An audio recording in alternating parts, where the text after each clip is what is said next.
Good evening, everyone. I'm Neha, and I study at the Symbiosis School for Liberal Arts in Pune currently.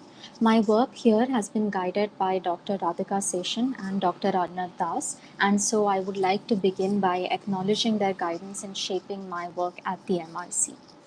Next slide, please. As one of the interns working on a humanities and social sciences centric approach towards the Brahmaputra, my project employs a mainly historical framework. Given the vastness of the subject at hand, my work has been categorized in two broad areas, namely the socio-cultural and the socio-political. Within both sub-projects, I have further identified certain elements as constituting prominent characteristics of the river's history. Next slide, please. As with any historical endeavor, I began by conducting a thorough review of literature, which enabled the identification of verified sources, contested sources, as well as significant scholarly work. It's worth noting at this juncture that much of the literature I studied for these projects was fragmented, both in terms of their chronology and their material.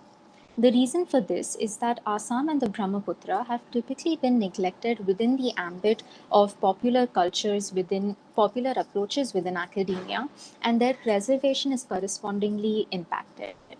We can date the mistreatment of this region and river as far back to early colonial accounts and surveys, which characterize the subcontinent in alien terms.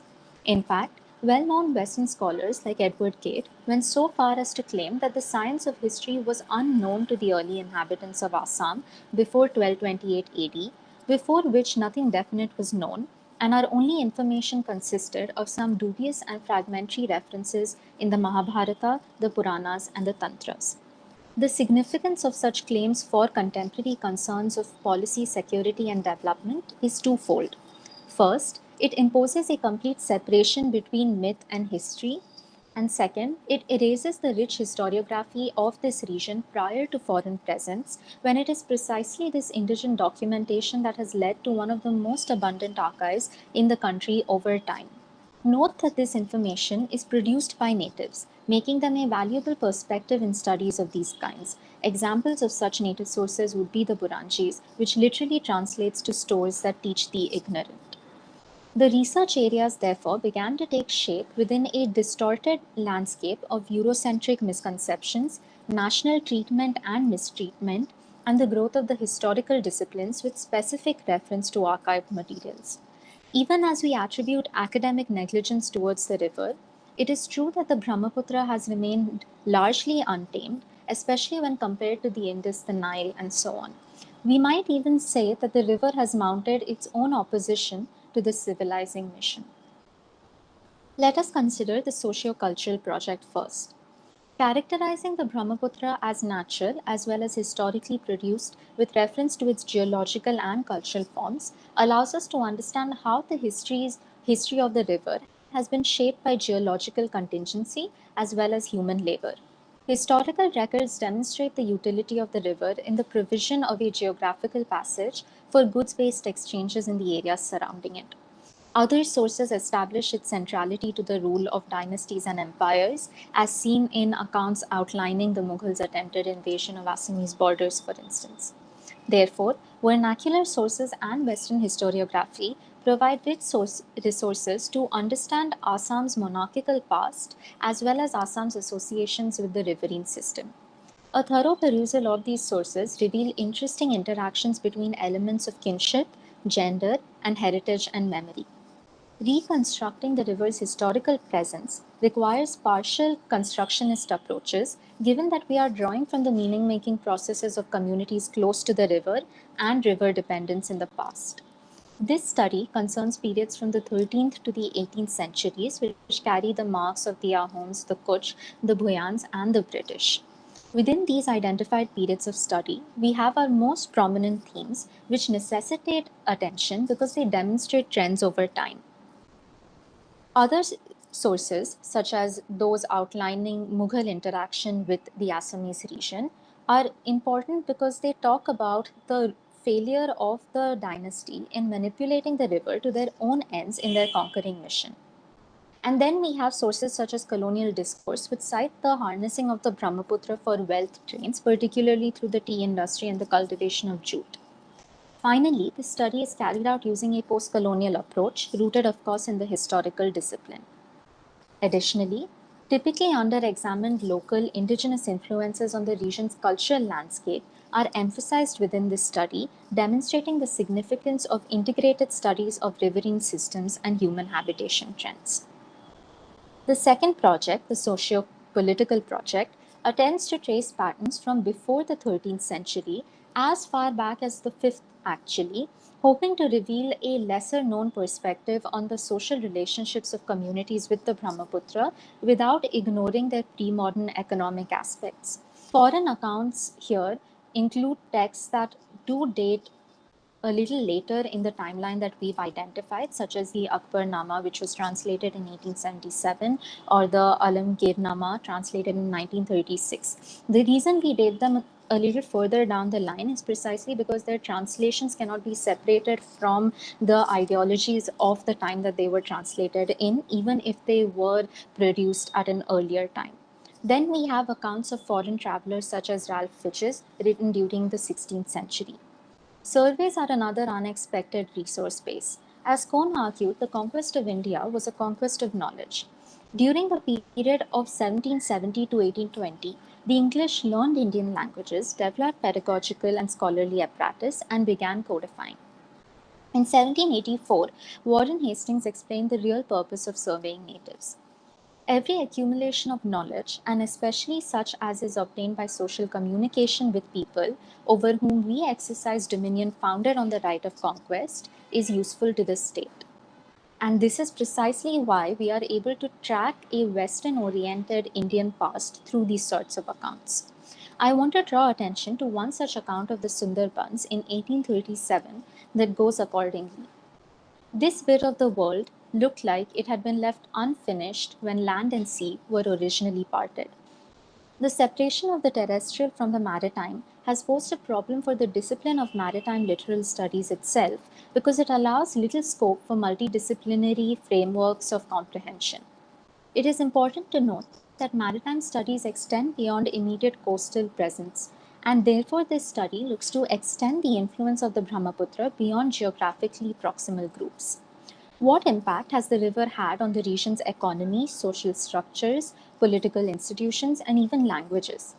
These questions necessitate an integrated approach that draws from the sociological as well as the historical. Next slide, please. Earlier, I contended that the neglect of the river has seeped into established academic frameworks utilized today. Part of this is due to the marginality of the Northeast, but more than that, the river remains an outlier to the country's many and varied historical imaginings. Nonetheless, it comes alive as a part of myth and folklore in the common stores of people, poetry, and song. Next slide, please. Scholars such as Panikkar in 1963 have argued that the Indians didn't look at waters as a political space. But the claim of this implies ignorance of its political capacities, which we know to be untrue from the production and trading systems of pre-modern India. Maritime and littoral studies now need to initiate engagement thus with the sea as a political, diplomatic space. It needs to look at this space as one of positive action and of both confrontation and negotiation. Next slide, please. As with any research study, the scope and applications of the project are crucial to its relevance. In this context, I have identified three significant applications for the socio-cultural project. First, a gendered reading of historical sources, then developing a sociological lens to anthropological findings as well as archaeological ones, and third, integrating the river's history into mainland India's historical narratives. I would like to briefly examine one of the listed applications to demonstrate how we might establish the future relevance of a study of this kind. First, it must connect to historical narratives. Then, it must also impact fields or disciplines beyond its own. And finally, it must create pedagogical ripples in academia.